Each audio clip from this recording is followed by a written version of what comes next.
We're down with Woody, we're down with Barnsley, down with Johan Goodmanson, but they definitely won't make this early period of these games. And obviously, we're really working hard with them. And you're going into the world of keeping your fingers crossed when you've got so many games in such a short space of time, because you only have to miss a couple of weeks and you could miss 5 or 6 games. So not perfect in that sense. We've got contract situations as well, obviously, which you'll no doubt be asking me about. Yeah, I will in a sec, but in terms of those players that you've mentioned, that's really going to have a big impact on your attacking forces, isn't it?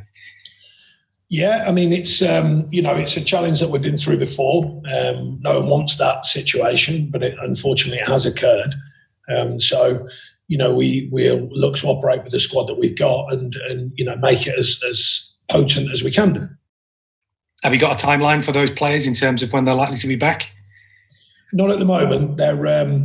Barnes has not been on the grass yet.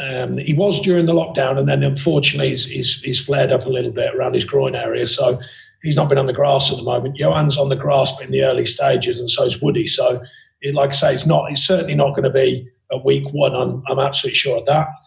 Beyond that, we'll have to hope that their bodies deal with their injuries quickly, and we can get them up to speed fitness-wise, of course. And of course, the other thing that you mentioned is contracts. Obviously, we saw that Robbie Brady's extended his, but what's the situation as far as getting other players on board for the rest of this season now is concerned? Yeah, I mean, it's tricky because, as we've done in the past here, we let contracts go a long way down, unfortunately. And it's the price you pay if you do that, where, situations occur like this. No one obviously knew about this COVID situation. That's quite obvious. But we've had situations in the past that we had a chance to move forward from.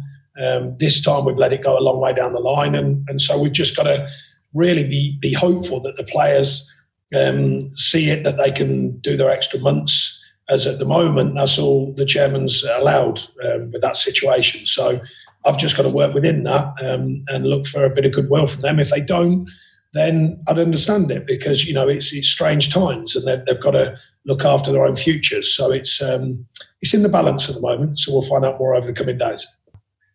Well, I thought it was interesting. They said they hadn't had any games in the build-up, only amongst themselves. I've got to be honest, I looked at their bench and thought it's a pretty handy group of players. I think they'll be all right.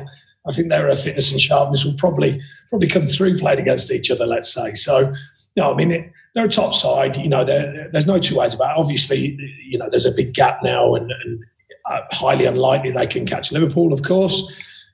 But they're a top side, and it's always difficult going there. I think the other thing we're all debating is how much difference a crowd makes. The lift it gives you, the hardship it can bring on the opposition, and that sort of thing. So I think that's all a debate situation. But at the end of the day, when you're playing teams like Man City, you're playing the elite level, of our market. So it's always difficult, regardless whether there's a crowd or not.